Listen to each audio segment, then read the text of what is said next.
नमस्कार, मी विशाल परदेशी. महाराष्ट्र विशेषमध्ये आपलं सगळ्यांचं स्वागत. राज्यातील भविष्यातल्या दळणवळण, पायाभूत सुविधा याबद्दलच्या गरजा लक्षात घेऊन त्याचा विकास होणं फार महत्त्वाचं आहे आणि त्याच दृष्टीने हा विकास करून प्रत्यक्ष अंमलबजावणी होण्याच्या संदर्भातले निर्णय किंवा तशी प्रत्यक्ष कृती सध्या राज्य सरकारच्या वेगवेगळ्या योजनांमध्ये दिसून येते. चला त्याचबद्दलच्या सकारात्मक घडामोडी आपण बघणार आहोत. महाराष्ट्र विशेषमध्ये सुरुवात करूया.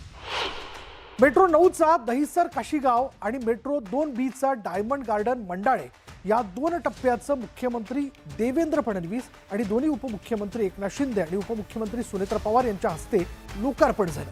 मेट्रोचे हे दोन्ही बहुप्रतीक्षित टप्पे प्रवाशांच्या सेवेत सज्ज झाले. मुंबईत सध्या 4 मेट्रो मार्गिका सेवेत असून आणखी 2 नवीन मेट्रो मार्गिका सेवेत दाखल झाल्या. मेट्रो 2B मार्गिकेतील डायमंड गार्डन ते मंडाले टप्पा 1, मानखुर्द आणि मेट्रो 9 मार्गिकेतील दहिसर ते काशीगाव टप्पा 1चं लोकार्पण झालं. आता जो दुसरा टप्पा आहे, या दुसऱ्या टप्प्यामध्ये साईबाबा नगर ते सुभाषचंद्र बोस मैदान याचंही काम जवळपास 96% पूर्ण झालेलं आहे. काही क्रिटिकल पार्ट्स राहिले असल्यामुळे आमचा प्रयत्न असेल की याच वर्षी त्याचे उद्घाटन हे झालं पाहिजे आणि त्यातनं जवळपास अजून 4.3 किलोमीटर ही मार्गिका असेल, ज्यात 4 स्थानकं असतील. मुंबई आणि MMR जे आहे एक लूप तयार होईल. कुठेही माणूस बसला तरी तो मुंबई MMR मध्ये पुढे जाऊ शकतो. तो अगदी कल्याणपर्यंत, नव्या मुंबईपर्यंत, तळोजापर्यंत ही सगळी कनेक्टिव्हिटी जी आहे मुंबई MMRच्या लोकांना मिळणार आहे. मुंबई आणि ठाणेकरांचा प्रवास सुखकर करण्यासाठी मुख्यमंत्री देवेंद्र फडणवीस, उपमुख्यमंत्री एकनाथ शिंदे आणि सुनेत्रा पवार यांच्या हस्ते ठाणे बोरिवली दुहेरी बोगदा प्रकल्पाचा शुभारंभ करण्यात आला.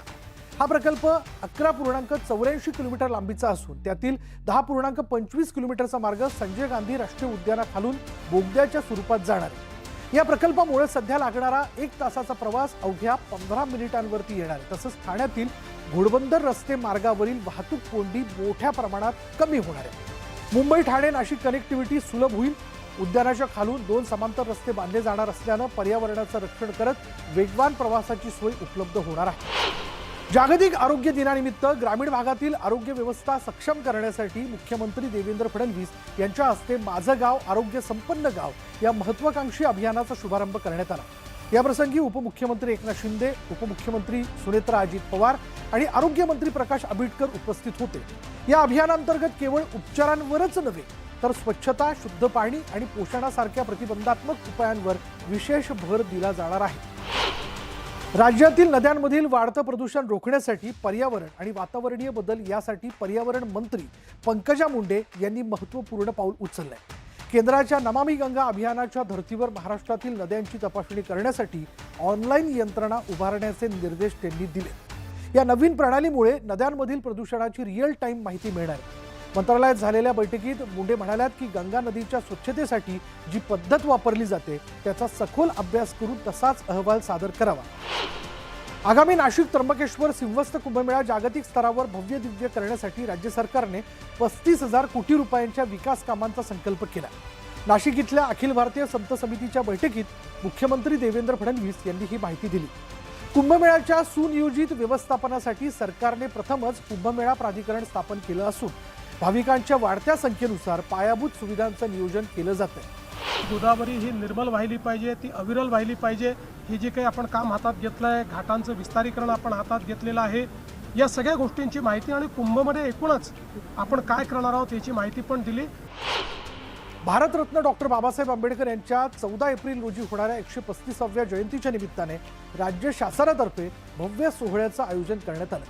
मुख्यमंत्री देवेंद्र फडणवीस यांनी सह्याद्री अतिथीगृह इथे घेतलेल्या आढावा बैठकीत अनुयायांसाठी चोख सोयी सुविधा पुरवण्याचे निर्देश दिले.